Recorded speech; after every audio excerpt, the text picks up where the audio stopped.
ഇനി അങ്ങനെയൊന്നും ചിന്തിക്കണ്ട, എല്ലാം കഴിഞ്ഞില്ലേ? കഴിഞ്ഞ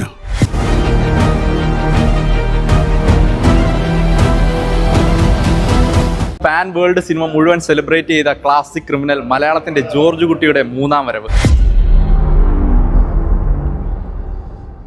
സിനിമ കണ്ടിറങ്ങിയ ഓഡിയൻസിനോട് എങ്ങനെ ഉണ്ടായിരുന്നു റിവ്യൂ എന്ന് ചോദിച്ചു നോക്കാം. ചേട്ടാ സിനിമ എങ്ങനെ ഉണ്ടായിരുന്നു? പടം എങ്ങനെ ഉണ്ടെന്നൊരു ചോദ്യമില്ലല്ലോ. പടം എങ്ങനെ പോകുമെന്ന് ചോദിക്കുക, അതല്ലേ? സൂപ്പർ മോനെ, അടിപൊളി പടം. അതെ, സംഭവം കിട്ടിക്കിട്ടുണ്ട്. സൂപ്പർ. അതായത് ഇന്നലെ നൈറ്റ് ഷിഫ്റ്റ് കഴിഞ്ഞിട്ട് ഉറങ്ങാതെ നേരെ വന്നതാ. കോട്ട് വേടാൻ പോലും കണ്ണടച്ചിട്ടില്ല. അമ്മാതിരി പടം. നേരെ അന്നോടാ നീ പറഞ്ഞത്? അല്ല നോണ, ഞാൻ എന്റെ കണ്ണുകൊണ്ട് കണ്ടതല്ലേ. ഒരു മനുഷ്യനെ കൊണ്ട് ഇങ്ങനൊന്നും ചിന്തിക്കാൻ പറ്റുമെന്ന് എനിക്ക് തോന്നുന്നില്ല. എന്റെ പ്രസിഡന്റ് വെടിച്ചില്ല സാധനം. ഞാൻ ഞെട്ടി. പക്ഷെ വാസുവേട്ടൻ ഞെട്ടിയില്ല. കാര്യം ജിത്തു ജോസഫിന്റെ സ്ക്രിപ്റ്റ് എന്ന് പറയുന്നത് ഒരു രക്ഷയില്ല. കിടില്ല. ജോർജ് കുട്ടിയൊന്നും അല്ല പ്രശ്നം, അങ്ങേരാണ് പ്രശ്നം. ജിത്തു ജോസഫ് അങ്ങേരാണ് അപകടകാരി. അട്ടയുടെ കണ്ണ് കണ്ടവൻ പറയും, അതാ കച്ചവടത്തിൽ Pranchi. He knows how to play the cards. നമ്മുടെ മനസ്സിലുണ്ടായിരുന്നൊരു കാര്യമുണ്ട്. അതായത് മൂന്നാം ഭാഗം അവര് മനഃപൂർവ്വം കഷ്ടപ്പെട്ട് ചെയ്യുന്നതാണോ, ഇനി എന്താ അവര് പുതിയതായിട്ട് പറയാ, എന്താ ഇനി പറയാനുള്ളത് എന്നുള്ളതൊക്കെ ചെയ്യുന്നുണ്ടായിരുന്നു. എനിക്ക് മനസ്സിലായില്ലായിരുന്നു. ആളറിയാതെ, ആളിന്റെ മഹത്വം അറിയാതെ ഞാൻ പറഞ്ഞു പോയ തെറ്റിന് മാപ്പ്. അതാണ് ഇന്നത് കണ്ടു കഴിഞ്ഞപ്പോ മനസ്സിലായി, ഇവർക്ക് പറയാൻ ഇനിയും വിശേഷങ്ങൾ കുറെ ഉണ്ട്. കഥ എങ്ങനെ പെട്ടെന്ന് പറഞ്ഞാൽ തീരില്ല. അതിങ്ങനെ മഹാഭാരതം പോലെ കാണാനായിട്ട് കിടക്കുകയില്ലേ. ചുരുക്കത്തിൽ പറഞ്ഞാൽ 3 അവസാനിക്കുള്ളേ. ദൃശ്യം 4 തീരും. 4 തീരുമെന്ന് എനിക്ക് അറിഞ്ഞൂടാ. ഇനി ഇതുപോലെ എത്ര എണ്ണം വരുമെന്ന് ആർക്കറിയാം.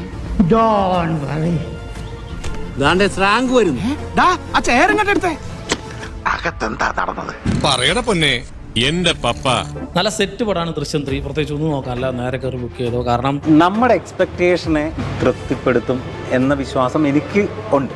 നമ്മൾ എന്താണ് ഫസ്റ്റ് സെക്കൻഡിലൊക്കെ കണ്ടിട്ടുള്ള ആ ഒരു ഫ്രാഞ്ചൈസിൽ നമുക്ക് പരിചയമായിട്ടുള്ള കാര്യങ്ങൾ അത് തന്നെയാണ് ഈ തേർഡ് പാർട്ടിലുള്ളത്. ഒരു ഫാമിലി ത്രില്ലർ മൂവിയാണ്. അടിപൊളി, കിട്ടിക്ക് ഒന്നും പറയാൻ, വേറെ ലെവൽ.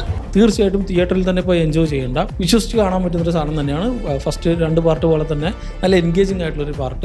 അത് നമ്മളെ ഫുൾഫിൽ ചെയ്തിട്ട് ആ തിയേറ്ററിൽ നമുക്ക് ഇറങ്ങാൻ പറ്റൂ. ആ പടം നമുക്കത് തരും എന്ന വിശ്വാസം എനിക്കുണ്ട്. വെറുതെ പറയല്ല. പിറന്നാളായിട്ട് നിങ്ങൾ ഇങ്ങനൊരു തീപ്പൊരി ഐറ്റം നമ്മൾ ആരാധകർക്ക് തരുമെന്നുള്ളത് ഞാൻ സ്വപ്നത്തിൽ പോലും വിചാരിച്ചില്ല. അത് ശരിയാ. താങ്ക് യു ലാലേട്ട, and thank you Jithu Joseph. ഇങ്ങനൊരു പരിപാടി സംഘടിപ്പിച്ചതിന് ഒരുപാട് നന്ദിയുണ്ട് സർ. സത്യം പറഞ്ഞാലേ ഇപ്പോഴൊന്നും ആശ്വാസമായത്. ആൻഡ് എല്ലാത്തിന്റെയും മുകളിൽ ലാലേട്ടന്റെ പെർഫോമൻസ്. ഇതിലും വലിയൊരു ബർത്ത്ഡേ ഗിഫ്റ്റ് ലാലേട്ട് ഞങ്ങൾക്ക് തരാനില്ല, കൊടുക്കാനുമില്ല, ഞങ്ങൾക്ക് കൊടുക്കാനുമില്ല.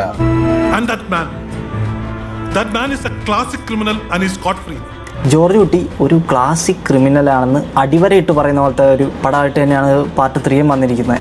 പോലീസിനും വക്കീലിനും ഒന്നിച്ചു പറ്റിക്കാൻ ഈ ലോകത്ത് ഒരുത്തനും സാധ്യമല്ല. എന്റെ അച്ഛനും പറ്റും. ലാസ്റ്റ് ഒരു സീനിൽ എല്ലാവരും കൈയടിച്ചു. ആക്ച്വലി അത് കൈയടിക്കേണ്ട സീനല്ല. ആ സീനിൽ ആ ക്യാരക്ടറിന്റെ പെയിനുണ്ട്.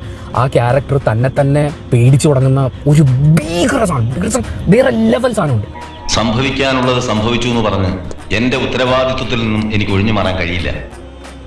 Because I am the affected person. ആ ക്യാരക്ടർ എന്താണെന്ന്, ആരാണ് ജോർജ് കുട്ടി എന്ന് നമുക്ക് സിനിമ കണ്ടു കഴിഞ്ഞാൽ മനസ്സിലാവും. തിളയ്ക്കുന്ന വെളിച്ചെണ്ണയിൽ കൈ മുക്കി ഞാൻ പറയാം, ലാലേട്ടാ നിങ്ങൾക്ക് മാത്രമേ പറ്റൂ ഇങ്ങനത്തെ റിയാക്ഷൻ ഇടാനും ഇങ്ങനത്തുള്ള മൈന്യൂട്ട് എക്സ്പ്രഷൻസ് ഇടാനും. ഈ ഒരു ക്യാരക്ടറിന് മോഹൻലാൽ അല്ലാണ്ട് വേറെ ആർക്കും കൊടുക്കാൻ പറ്റത്തില്ല. താങ്ക്സ് ഉണ്ടടാ മോനെ ദിനേശ, താങ്ക്സ് എ ലോട്ട്. ഇനി ഇവിടെ ഒരുത്തരും ഇറങ്ങില്ല. ഈ യൂണിവേഴ്സിന്റെ ക്വാളിറ്റി കീപ്പ് ചെയ്യാന്നൊക്കെ പറഞ്ഞല്ലോ ജിത്തു ജോസഫ്. മാൻ, ഹാറ്റ്സ് ഓഫ്. ജിത്തു ജോസഫ് എന്നുള്ള ആളുടെ വിശ്വാസം അത് വീണ്ടും കാത്തു സൂക്ഷിച്ചു. അഭിനന്ദിക്കാൻ സത്യം പറഞ്ഞാൽ എനിക്ക് വാക്കുകൾ കിട്ടുന്നില്ല. നിങ്ങൾ മരണമാസല്ല, കൊല്ലമാസം.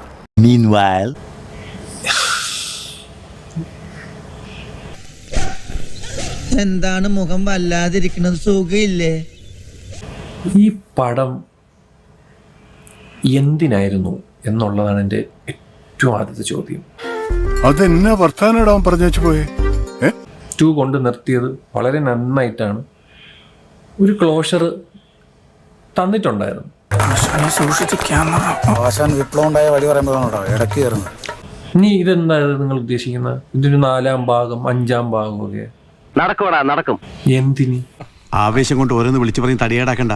സാറ് മോശമായിട്ട് വല്ലതും പറഞ്ഞാൽ ഫാൻസുകാരുടെ ഇന്ന് നല്ല തട്ട് കിട്ടും. പിന്നെ 5 minutes later.